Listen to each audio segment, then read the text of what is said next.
Hey everyone, thanks for having me. Stuart Warren, he, him, his, my pronouns.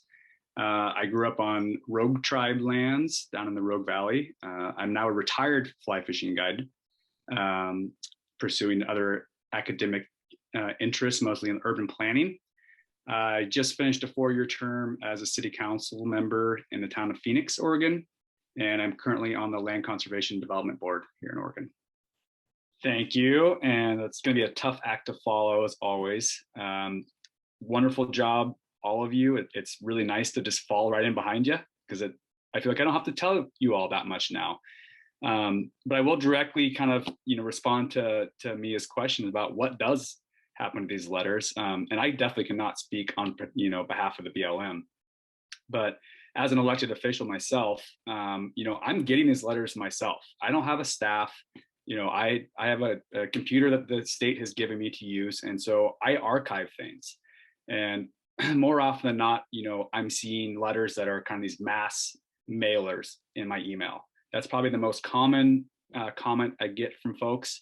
And it probably is the least effective from my perspective. It gives me kind of an idea of like what people are fired up about and gives me an idea of kind of where the population lays on the particular issue. By far the most effective way to get your attention or get the attention of one of your elected officials is to show up at a public meeting and testify in front of all of them. So I sit on the Land Conservation Development Commission.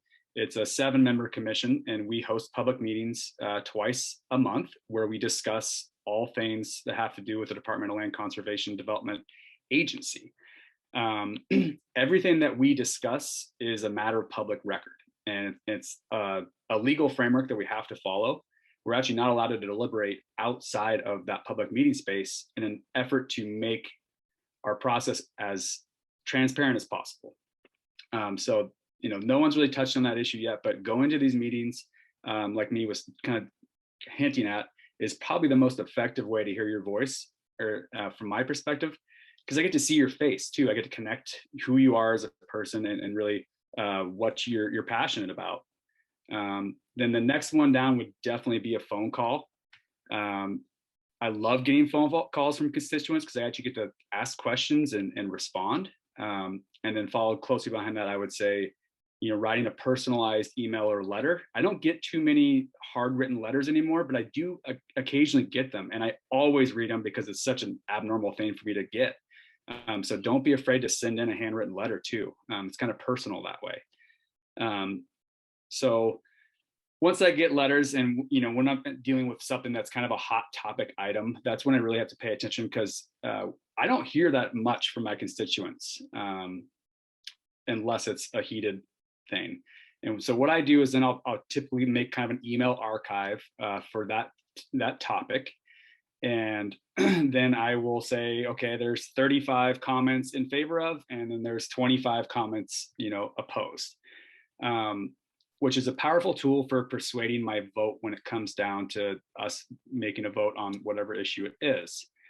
Now, most elected officials are not going to utilize that as their sole deciding factor, right? Because it's pretty easy for different groups to advocate and rile people up to kind of create this, what I would describe as maybe not a full representative view of, my constituency.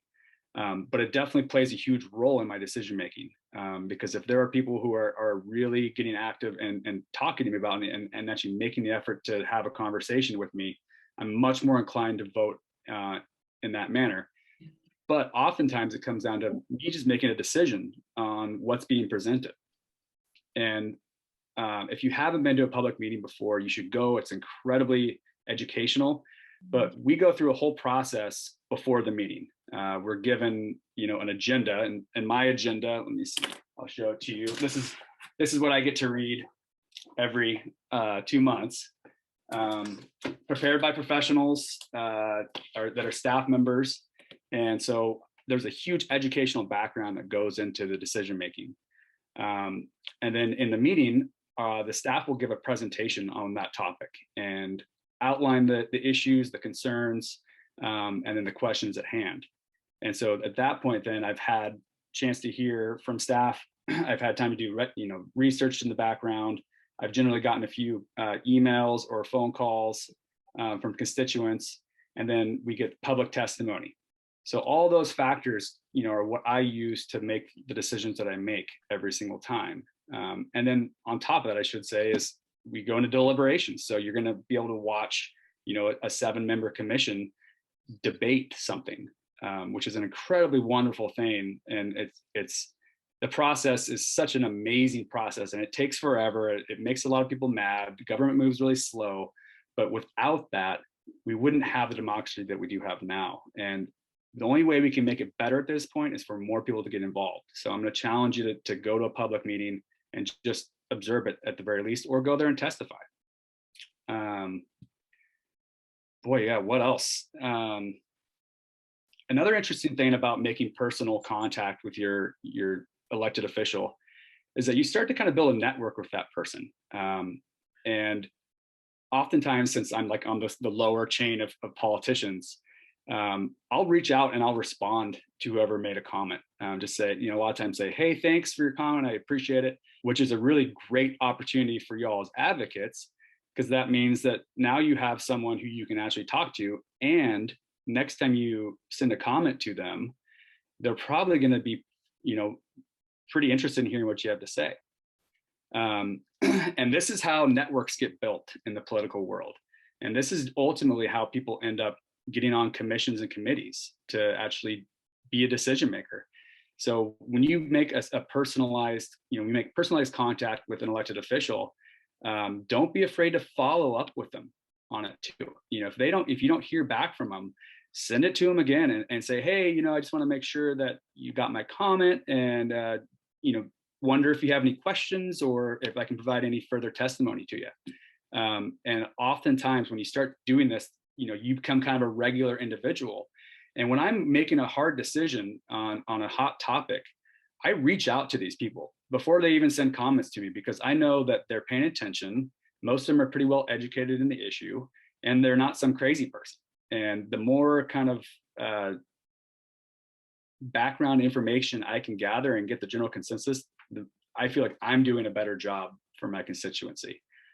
So yeah, don't be afraid to follow up with them. If you called a senator and you don't hear back from them, call them again.